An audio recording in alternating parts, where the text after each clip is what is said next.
Mi madre intentó dejarme fuera del viaje a Japón, porque su nueva familia me quería más que a ella. Yo tenía 17 años cuando mi mamá, Patricia, se casó con Javier. En ese momento pensé que lo difícil iba a ser adaptarme a una casa nueva, a reglas distintas, a esa sensación incómoda de ser la hija que viene con el paquete. No imaginé que lo más confuso sería justo lo contrario. Javier me aceptó desde el primer día. No con discursos ni con promesas exageradas, sino con gestos simples. Me preguntaba cómo me había ido en la escuela y se quedaba escuchando. De verdad escuchando. Sebastián y Nicolás, sus hijos, hicieron lo mismo. Sebastián tenía 16, Nicolás 14, y me incluyeron en todo como si siempre hubiera estado ahí. Jugábamos baloncesto en la entrada, y cuando Javier llegaba del trabajo se unía sin pensarlo. En esos momentos yo sentía algo parecido a tranquilidad, como si no estuviera caminando sobre terreno frágil. Mi mamá miraba todo desde la ventana. Al principio quise creer que solo estaba ajustándose, que necesitaba tiempo. Pero esa incomodidad no se fue, se volvió más dura. Cuando Javier me regaló un celular por mi cumpleaños, el mismo modelo que a Sebastián y Nicolás, Patricia dijo que yo me estaba aprovechando de su generosidad. Cuando Sebastián me pidió que le enseñara a tocar guitarra, dijo que yo estaba presumiendo. Cuando Nicolás quiso que lo ayudara con un proyecto de ciencias, me acusó de querer reemplazarla. Yo no entendía que estaba haciendo mal. No estaba compitiendo con ella, ni intentando ocupar su lugar. Solo estaba ahí. Javier notó su frialdad conmigo y se lo preguntó. Patricia dijo que yo tenía problemas aceptando su felicidad, que necesitaba tiempo. Javier le creyó. Yo me quedé callada. Con el tiempo, Patricia empezó a inventar excusas para excluirme. De repente yo tenía tareas cuando iban al cine. Estaba castigada cuando iban a partidos. Estaba enferma cuando salían a cenar. Yo me enteraba después, cuando Sebastián o Nicolás preguntaban por qué no fui y yo no sabía qué responder. El viaje a Japón fue idea de Javier. Lo anunció en la cena como nuestras primeras vacaciones familiares. Sebastián y Nicolás se emocionaron de inmediato. Patricia sonrió y dijo que sería perfecto para nosotros 4. Javier la corrigió con naturalidad, 5. La expresión de mi mamá cambió apenas un segundo, pero yo lo vi. Durante 3 meses planeamos como una familia. Yo aprendí frases básicas en japonés para enseñarle a Nicolás. Sebastián y yo buscamos restaurantes. Javier me dejó ayudar con los hoteles. Patricia observaba, casi en silencio. 2 semanas antes del viaje, Patricia me dijo que no iría. Dijo que la mamá de Javier estaba enferma y necesitaba cuidados. Me pareció extraño. La mamá de Javier vivía en otro estado. Cuando le pregunté a Javier, me dijo que estaba perfectamente bien y que tenía un crucero planeado. Patricia se puso roja y dijo que yo había entendido mal. Al día siguiente dijo que la aerolínea había cancelado mi boleto por sobreventa. Llamé yo misma y confirmaron que los 5 boletos estaban activos. Patricia me quitó el teléfono y colgó. 3 días antes del vuelo, le dijo a Javier que yo había decidido quedarme para concentrarme en la universidad. Javier me preguntó directamente. Le dije la verdad, Patricia me dijo que no podía ir. Esa noche los escuché discutir. Javier dijo que había pagado 5 boletos y que 5 personas viajarían. Patricia dijo que yo iba a arruinar el viaje. Javier le preguntó qué mala actitud había mostrado. Ella no supo qué responder. La mañana del vuelo, Patricia me dijo que el taxi estaba lleno y que nos veríamos en el aeropuerto. Me dio el número de terminal equivocado. Llegué y no estaban. Llamé a Sebastián, desesperada. Me dijo que estaban en otra terminal y que el embarque ya estaba comenzando. Corrí por el aeropuerto con el corazón acelerado, convencida de que si perdía ese vuelo, no solo perdía un viaje, sino algo más grande. Llegué justo cuando estaban por cerrar la puerta. Patricia me miró como si no pudiera creer que yo estuviera ahí. Y en ese momento supe que no había sido un error.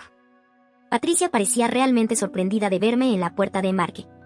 Su primera reacción no fue alivio ni enojo abierto, fue incredulidad. Incluso le preguntó a la gente si mi boleto era válido, como si todavía esperara que alguien confirmara que yo no debía estar ahí. Javier la frenó de inmediato y le dijo que dejara de hacer una escena y subiera al avión. Dentro del avión, Patricia intentó sentarse a mi lado. Sebastián y Nicolás ya estaban ocupando esos asientos, hablando y riéndose, así que terminó 2 filas más atrás, sola. Durante el vuelo, los chicos me enseñaron juegos de cartas y Javier se unió a nosotros. Patricia se quedó en su asiento, callada, mirando al frente, como si el viaje estuviera ocurriendo sin ella. Al llegar a Tokio, Patricia intentó tomar el control de todo. Decía que debíamos ir a ciertos lugares y se molestaba cuando Javier prefería seguir el plan que habíamos armado entre todos. Varias veces intentó separarnos, sugiriendo que yo ya tenía edad suficiente para explorar sola, pero Javier siempre respondía que haríamos las cosas en familia. Cuando trató de cambiar la reserva del hotel para separarnos en habitaciones distintas, Javier se enteró y la obligó a cancelarlo ahí mismo. Verle explicarle al recepcionista por qué había intentado cambiar la reserva a escondidas fue incómodo para todos. En un restaurante temático, Patricia le dijo al anfitrión que éramos 4 personas. Yo levanté mi boleto y dije que éramos 5. El anfitrión se quedó confundido y Patricia fingió haberse olvidado de mí. Sebastián dijo en voz alta que había estado olvidándose de su hermana toda la semana. Varias personas voltearon a mirarnos. Patricia se puso roja y pasó el resto del espectáculo en silencio. El peor momento llegó en la visita a un templo. El guía hablaba inglés, pero yo había practicado saludos en japonés. Cuando me incliné y agradecí correctamente, el guía sonrió y elogió a Javier por criar a una hija tan respetuosa. En ese instante Patricia explotó. Alzó la voz lo suficiente para que otros turistas voltearan. Dijo que yo no era hija de Javier, que el guía estaba equivocado. Javier le puso la mano en el hombro y dijo, con una firmeza que nunca le había escuchado, que yo era su hija en todos los sentidos que importaban. Patricia siguió insistiendo, diciendo que yo solo era su hijastra y que no deberían elogiarme como parte real de la familia. Sebastián se puso frente a ella y le dijo que estaba avergonzándonos a todos y que necesitaba calmarse de inmediato. Patricia abrió la boca varias veces, pero no dijo nada. Javier se disculpó con el guía y tomó a Patricia del brazo para llevarla a un rincón del templo. Nicolás se quedó a mi lado y me susurró que su mamá había estado actuando muy mal todo el viaje y que estaba cansado de verla tratarme así. Desde donde estaba, pude ver a Javier hablando con ella con el cuerpo rígido y los brazos cruzados. El guía nos preguntó si queríamos continuar el recorrido. Sebastián dijo que sí, que nos reuniríamos con nuestros padres después. Caminamos con el guía por los senderos del templo. Practiqué algunas frases en japonés con Nicolás, el guía elogió mi pronunciación y eso me hizo sentir orgullosa, a pesar de la escena que acababa de ocurrir. Cuando el recorrido terminó, nos reunimos otra vez con Javier y Patricia. Los ojos de mi mamá estaban rojos y su expresión era tensa. Javier agradeció al guía y dijo que volveríamos al hotel porque necesitábamos hablar como familia. El taxi de regreso fue silencioso. Nicolás intentó comentar cosas del templo, pero nadie respondió mucho. Patricia miraba por la ventana. Javier lo observaba con una expresión de decepción que me dolió ver. En el hotel, Javier pidió a Sebastián y Nicolás que nos dejaran una hora a solas. Antes de irse, Sebastián me abrazó y me dijo que, pasara lo que pasara, él y Nicolás estaban de mi lado. Cuando la puerta se cerró, la habitación se sintió demasiado pequeña.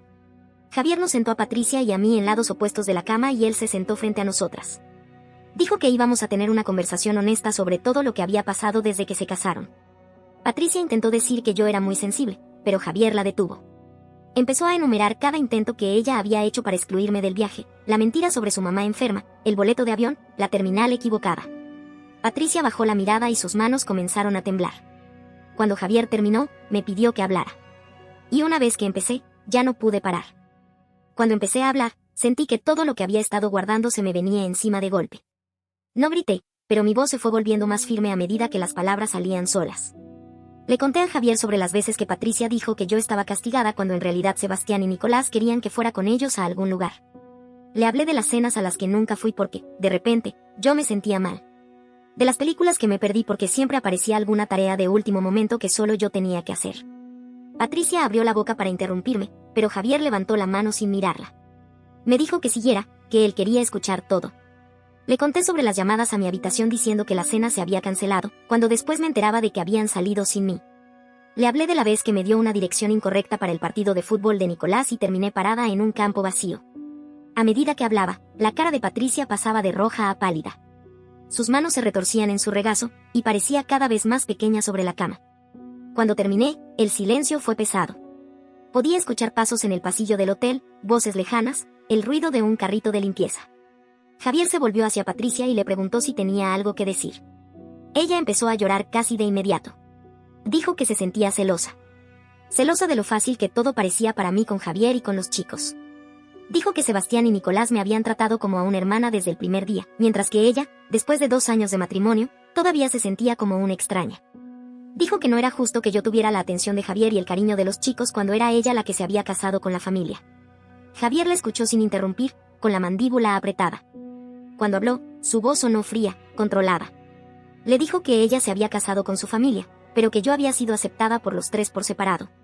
Le dijo que yo no me gané ese lugar quitándole nada a nadie, sino siendo genuina, amable y preocupándome por ellos. Que sus celos eran su problema, no algo que yo tuviera que pagar. Patricia lloró más fuerte y dijo que solo quería sentir que pertenecía, que parecía no haber suficiente espacio para las dos. Javier negó con la cabeza y dijo que eso no era verdad, que era una historia que ella se había contado sola. Le dijo que sus celos habían dañado su relación conmigo y con él. Que cuando volviéramos a casa tendría que empezar terapia, y que también necesitaríamos terapia familiar. Patricia asintió, sin levantar la mirada. Yo entendí en ese momento que no estaba realmente arrepentida, solo acorralada. Javier entonces se volvió hacia mí y me preguntó si quería seguir con el viaje o volver a casa antes. Dijo que, hiciera lo que hiciera, él y los chicos me apoyarían. Pensé en los meses planeando restaurantes con Sebastián, en las frases en japonés que le había enseñado a Nicolás, en lo mucho que había esperado ese viaje. Le dije que quería quedarme. Javier le dijo a Patricia que, por el resto del viaje, tenía que tratarme con respeto. Que si no podía hacerlo, sería ella la que volvería antes, no yo. Patricia susurró que entendía. Javier llamó a Sebastián y Nicolás. Cuando entraron, se sentaron frente a nosotros con cara de preocupación. Javier les explicó que habíamos hablado y que seguiríamos las vacaciones como familia. Nicolás vino directo a abrazarme sin decir nada. Sebastián me miró y asintió, como si quisiera asegurarse de que yo supiera que no estaba sola. Esa noche salimos a cenar cerca del hotel. Patricia apenas habló. Miraba su plato y respondía solo cuando alguien le hablaba directamente. Sebastián intentó hacer bromas para aligerar el ambiente y Nicolás nos mostró fotos del templo. Yo comí sin mucho apetito, consciente de la tensión en la mesa. Al día siguiente fuimos a un jardín japonés. Patricia se sentó adelante en el taxi y casi no habló. Al llegar, caminó a mi lado y me preguntó qué quería ver primero. Su voz sonaba rígida, ensayada. Todo el recorrido fue así. Comentarios correctos, inclusión forzada, como si estuviera siguiendo reglas que no había escrito ella. En el almuerzo, me pidió recomendaciones porque sabía que yo había investigado los lugares. Le sugerí algunos platos y los pidió tal cual. Cuando probó el salmón, me dio las gracias. Fue algo mínimo, pero después de todo lo que había pasado, se sintió enorme. Ese mismo día fuimos a una tienda de anime en Akihabara que Nicolás había encontrado. Pasamos horas ahí. Patricia no se quejó ni intentó apurarnos. Solo observaba. Cuando salimos, Nicolás estaba feliz y yo sentí, por primera vez en días, que el viaje volvía a ser lo que debía haber sido. En nuestro último día en Japón, fuimos al monte Fuji. Nos tomamos una foto familiar. Patricia se colocó a mi lado. Su sonrisa se veía tensa, pero estaba ahí. En el vuelo de regreso, se sentó junto a Javier y pasó la mayor parte del tiempo en silencio. Yo me senté con Sebastián y Nicolás, hablando de lo que más nos había gustado del viaje. Cuando llegamos a casa, Javier dijo que hablarían más adelante. Y aunque el viaje había terminado, yo sabía que lo que había pasado en Japón no se iba a quedar allá. Cuando volvimos a casa, la rutina intentó fingir normalidad, pero ya nada estaba igual. Javier no dejó que el tema se enfriara. A los pocos días del regreso, nos sentó a los 5 en la sala y dijo que íbamos a empezar terapia familiar. No lo planteó como una sugerencia. Lo dijo como una condición. Patricia intentó minimizarlo. Dijo que no era necesario, que podían arreglarlo entre nosotros. Javier le respondió, con la misma calma firme que había usado en Japón, que no iba a permitir que siguiera pasando lo mismo. Que si quería que el matrimonio funcionara, eso no era negociable. La primera sesión fue incómoda desde el inicio. La terapeuta, la doctora Laura Molina, nos pidió que habláramos de cómo nos sentíamos dentro de la familia. Patricia empezó diciendo que le había costado mucho adaptarse, que se sentía desplazada, como si siempre estuviera mirando desde afuera. Dijo que yo encajé demasiado fácil y que eso la hacía sentir invisible. Sebastián no la dejó terminar. Dijo, sin levantar la voz pero sin suavizar nada, que eso no era verdad. Enumeró situaciones concretas. Las veces que Patricia dijo que yo estaba castigada cuando no lo estaba, las cenas a las que yo no fui, el intento de dejarme fuera del viaje a Japón. Nicolás agregó lo del boleto, la terminal equivocada, las mentiras. Javier respaldó todo, incluyendo lo de la supuesta enfermedad de su madre. Patricia se puso roja. Intentó defenderse, pero la doctora Laura le pidió que escuchara. Le dijo que, por lo que estaba oyendo, sus celos no tenían que ver conmigo, sino con algo que ella llevaba desde antes. Le preguntó por qué se sentía amenazada por su propia hija en lugar de protegerla. Patricia no respondió de inmediato. Se quedó en silencio, mirando sus manos. Con el paso de las sesiones, empezó a admitir cosas. Aceptó que había mentido. Que había inventado excusas. Que había tratado de apartarme. No se disculpó de forma directa al principio, pero dejó de negarlo. Empezó terapia individual con la doctora Verónica Sáenz, y regresaba a casa agotada, con los ojos hinchados, como si estuviera removiendo cosas que llevaba enterradas desde hacía años. Javier cambió también. Se volvió más atento a las dinámicas de la casa. Si Patricia intentaba organizar algo sin incluirme, él lo cortaba de inmediato. Si proponía actividades separadas, él insistía en que eran una familia y que las cosas se hacían juntos. Sebastián y Nicolás se volvieron más protectores conmigo. Si Patricia decía algo raro, se lo señalaban sin rodeos. No era cómodo. No era natural. Pero ya no era invisible. Un día, durante una cena, Patricia me preguntó por la universidad. No fue una pregunta lanzada al aire. Me miró y esperó la respuesta. Le hablé de las opciones que estaba considerando. Hizo preguntas de seguimiento.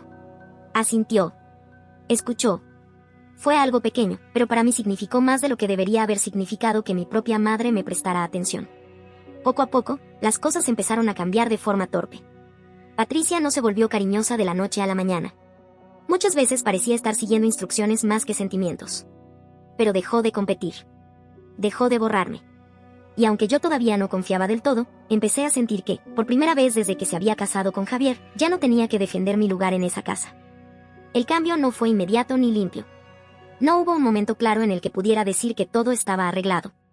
Fue más bien una serie de intentos torpes, silencios menos tensos y gestos pequeños que, juntos, empezaron a pesar más que los errores del pasado.